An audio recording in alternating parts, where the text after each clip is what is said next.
Hello friends, তো আজকেও তোমাদের সাথে একটা নতুন ডিজাইনে ফেব্রিক ডিজাইনে গহনা নিয়ে চলে এসেছি টিউটোরিয়াল ভিডিও। তো ভিডিওটা স্কিপ না করে তোমাদেরকে প্রথমেই বলবো, দেখো তোমরা ভালো করে ভিডিওটা। এখন যেটা খুব ট্রেন্ডিংয়ে চলছে, খুব সিম্পলের মধ্যেই তোমরা ক্যারি করতে পারবে এরকমই একটা চোকার, যেটাকে নাকি বলছে সিগারেট চোকার। অনেকটা সে সিগারেটের মতো দেখতে না, সেই জন্য অনেকেই বলছে এটাকে সিগারেট চোকার।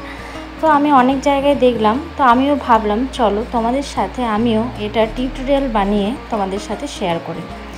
এই জন্য নিয়ে নিয়েছি, দেখতেই পারছো লম্বা মতো একটা জিনিস, যেটা কি না আমার সেই রিল সুতো হয়, সেই সুতোটা শেষ হয়ে গেছে। ওটাকে এবার আমি কাজে লাগিয়ে ফেললাম আমার এই চোকার বানাবার জন্য। তো দেখো, এরপর আমি যে কাপড় নিয়ে নিয়েছি, মানে ফেব্রিকের চোকার করব, তার জন্য একটা গ্লসি কাপড় নিয়ে নিয়েছি। সেটার মধ্যে আমি আঠা দিয়ে সেগুলোকে চিটিয়ে দিলাম ভালোভাবে।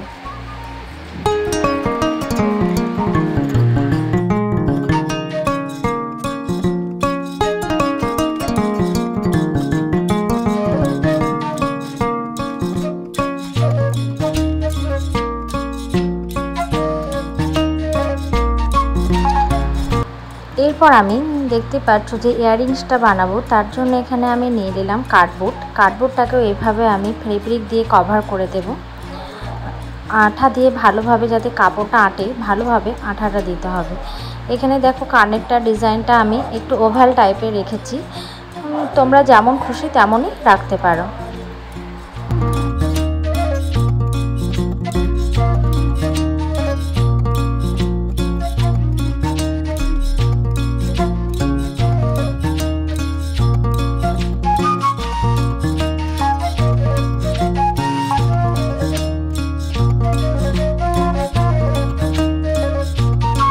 এই ধরনের চোকারগুলো সিম্পলের মধ্যে পরলে, সিম্পল কোনো শাড়ির সাথে, কটন ওয়্যার শাড়ির সাথে পরলে সিম্পল লুকের মধ্যেও দেখতে খুবই সুন্দর লাগে।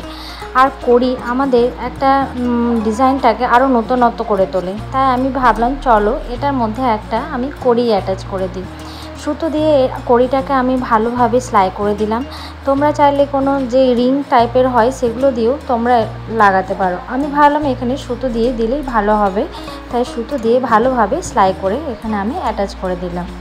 আর কানের মধ্যেও আমি দেব, যেহেতু গলার চোকারের মধ্যে কড়ি দিয়েছি, তাই কানের তো ভাবছিলাম যে নিচে ঝুলিয়ে দেব না আঠা দিয়ে উপরে লাগিয়ে দেব। তারপর অ্যাট লাস্ট মনে হলো আঠা দিয়ে এর মধ্যে লাগিয়ে দিলেই বেটার হবে। ব্যাস সেরকমই করে ফেললাম আঠা দিয়ে। এরপর আমি কড়িটাকে ভালোভাবে ইয়াররিংসের মধ্যে লাগিয়ে দিলাম। তো এরকম ধরনের চোকার তোমরা খুব সহজেই বাড়িতে বানিয়ে ফেলতে পারবে। তো ভাবলাম চলো তোমাদের সাথে শেয়ার করি। তো চলো, আমার রেডি প্রায় চোকারের যে ইয়াররিংসগুলো। এরপর টার্সেল লাগিয়ে আর কটন বল লাগিয়ে একটা সুন্দর একটা লুক দিয়ে দিই। কটন বলটা যাতে বেরিয়ে না আসে বা সরে না যায়, সেখানে গ্লু দিয়ে এখানে ভালোভাবে আমি অ্যাটাচ করে ফেললাম। চলো এর ফাইনাল লুক দেখে নাও। আর ভালো লাগলে অবশ্যই চ্যানেলটার পাশে থাকতে ভুলবে না সাবস্ক্রাইব করে। আজকের মতো টাটা।